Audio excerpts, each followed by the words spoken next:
नमस्कार, न्यूज़ 18 बिहार झारखंड के digital platform पे आप सभी दर्शकों का बहुत बहुत स्वागत। मैं राहुल ओझा आपके साथ। 1 सितंबर से देश भर में कई बड़े बदलाव हुए हैं। इनके बारे में आम आदमी को जानना जरूरी है।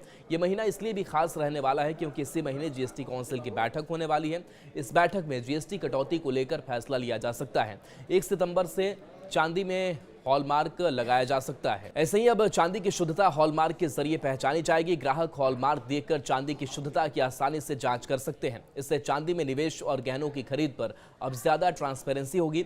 ये बदलाव चांदी बाजार को भरोसेमंद बनाएंगे और दामों पर असर भी पड़ सकता है। हर महीने की पहली तारीख को गैस एजेंसियों की ओर से सिलेंडर के दामों में बदलाव किया जाता है। ये बदलाव 14 किलो और 19 किलो सिलेंडर में होता है। एक बार फिर गैस एजेंसियों की ओर से सिलेंडर के दाम घटाए गए हैं। हालांकि इस बार भी कटौती 19 किलो वाले सिलेंडर में हुई है। अगर आपके पास एसबीआई यानी स्टेट बैंक ऑफ इंडिया का क्रेडिट कार्ड है तो आपके लिए ये काम की खबर होने वाली है। एसबीआई की वेबसाइट से मिली जानकारी के अनुसार lifestyle home centre SBI card और lifestyle home centre SBI card select holders को डिजिटल गेमिंग और सरकारी पोर्टल के पेमेंट पर रिवॉर्ड पॉइंट नहीं मिलेगा। इन दोनों को ही रिवॉर्ड पॉइंट की लिस्ट से बाहर कर दिया गया है। यानी स्टेट ऑफ इंडिया ने अपने क्रेडिट कार्ड ग्राहकों को एक झटका दिया है। दरअसल lifestyle home centre SBI card पर अब रिवॉर्ड सिस्टम खत्म कर दिया है। साथ ही कार्ड से पेमेंट करने पर चार्ज बढ़ाने की तैयारी हो रही है। 22 अगस्त देर रात सरकार की ओर से ऐलान हुआ कि जीएसटी काउंसिल की 56वीं बैठक 3 और 4 सितंबर 2025 को नई दिल्ली में आयोजित होगी। इस बैठक में कई फैसले लिए जा सकते हैं। ये बैठक जीएसटी कट की वजह से भी खास रहने वाली है।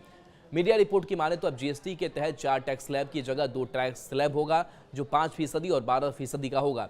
इसका सीधा लाभ आम आदमी को मिलने वाला है। पीएम मोदी ऐलान कर चुके हैं कि जल्दी जीएसटी में नए रिफॉर्म होने वाले हैं। साथ ही सरकार अब केवल 2 स्लैब 5% और 12% रखने जा रही है। इसी बीच इसी महीने जीएसटी काउंसिल की बैठक हो रही है। कहा जा रहा है कि इस बैठक में जीएसटी स्लैब को लेकर एक बड़ा फैसला हो सकता है। केंद्र सरकार के कर्मचारी जो नेशनल पेंशन स्कीम के दायरे में हैं, उन्हें यूनिफाइड पेंशन स्कीम का चुनाव करने के लिए 30 सितंबर तक का समय दिया गया है। पहले सरकार ने इसकी डेडलाइन 30 जून रखी थी, फिर इससे बढ़ाकर 30 सितंबर तक कर दिया गया था। बता दें कि यूनिफाइड पेंशन स्कीम केंद्र सरकार की शुरू की गई एक नई पेंशन योजना है।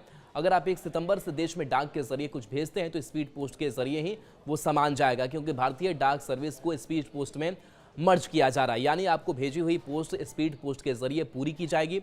15 सितंबर आईटीआर फाइल करने की आखिरी तारीख है। ऐसे में अगर अभी तक आपने रिटर्न फाइल नहीं की है तो इसे तुरंत कर लीजिए, नहीं तो बाद में आपको पेनाल्टी का सामना करना पड़ेगा। टैक्स डिपार्टमेंट पहले ही 31 जुलाई की इस समय सीमा को बढ़ा चुका है।